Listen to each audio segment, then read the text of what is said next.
I think being able to really tell a story with the data, insight and information that we're managing and been discussing is so key.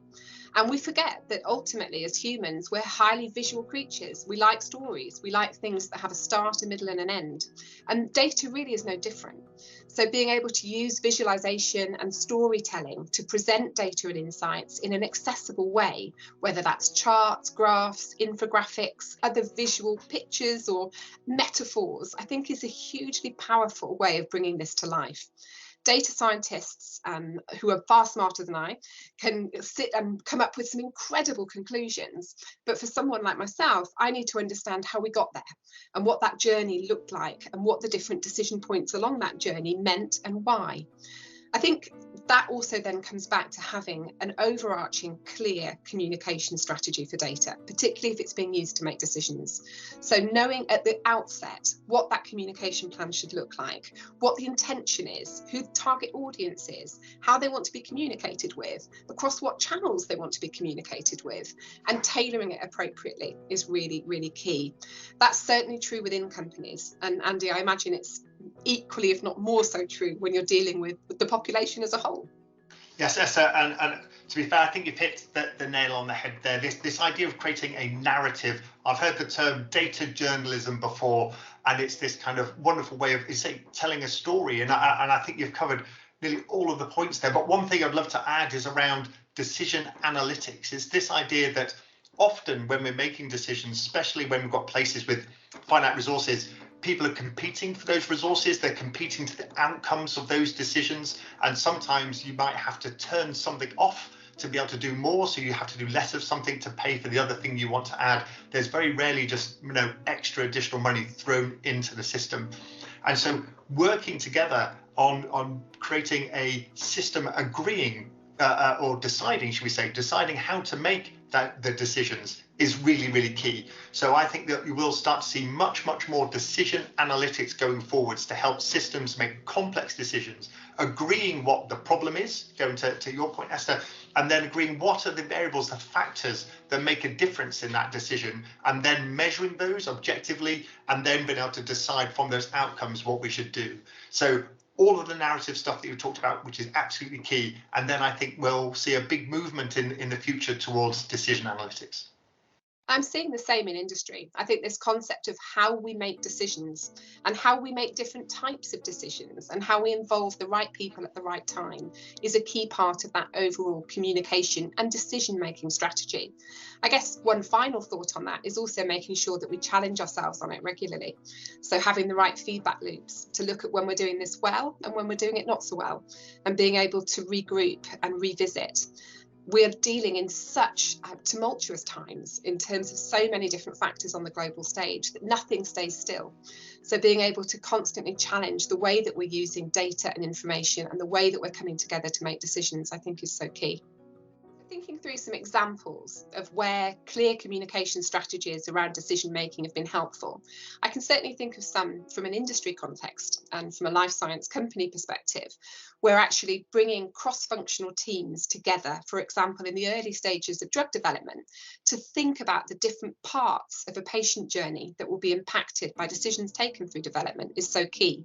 So whereas when I first started in industry 25 years ago, the major decision point was what do we need to be able to have an approvable medicine in a country? So what does it take to meet the requirements of the regulatory agency, for example? Now that narrative looks and feels very different. We now need to think about what do we need, of course, to demonstrate that a treatment is safe and effective.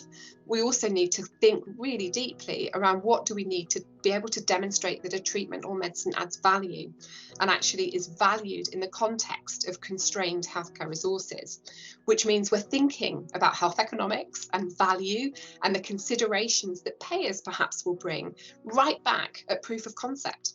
So not waiting until an afterthought at phase 3.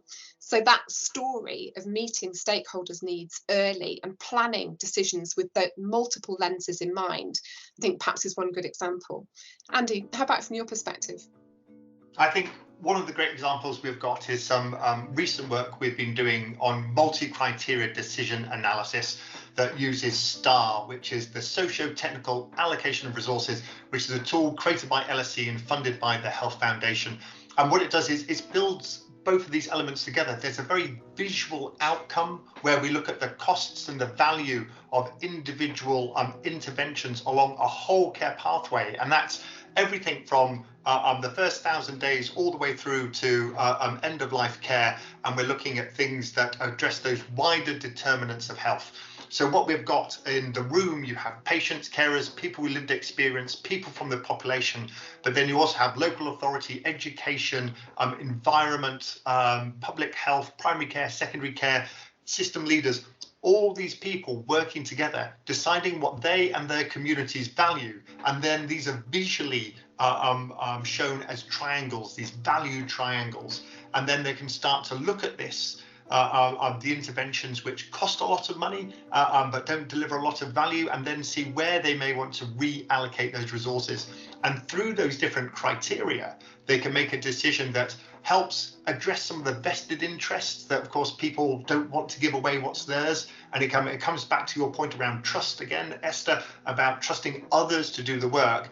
And finally, it means that you get to kind of see how you can shift money towards prevention and to interventions that the community and the public would want the most. So, and again, that's worked. We've done the work in 5 ICSs on COPD this year, last financial year, and then this year we're looking at mental health. So again, you can look at big meaty problems here to be able to kind of come up with good decisions. I guess being able to communicate these examples clearly and effectively is also so key. So whether that's in the context of a life science company where we're demonstrating best practice in a particular space and being able to share the impact that that's had ultimately on the ability for patients to access a new technology, or whether in the context of the NHS. How do you think about communications in the context of the work that you do? Well, I think that's a huge part of us. We're not an academic organisation, but we love to publish our work where available to make sure it's publicly available. So again, people aren't repeating the same bit of analysis, and to make sure it's out there. We do a lot of work when we're working with systems to make sure that we're sharing the results across that system and we're appropriate with the public and beyond. But of course, you can't possibly do this without an awesome comms team. And so I'm blessed to have a fantastic comms team who help us with social media and beyond. But as you say, it's telling a story. It's making sure that those things are pertinent going forwards. And it's the same in consultancy, honestly. When we're working on complex decision problems, making sure that we've got really fabulous communicators working alongside us to translate it into what it means, what we learn and what we do differently next time. And that's not necessarily always an easy step for those of us who look with a more technical lens.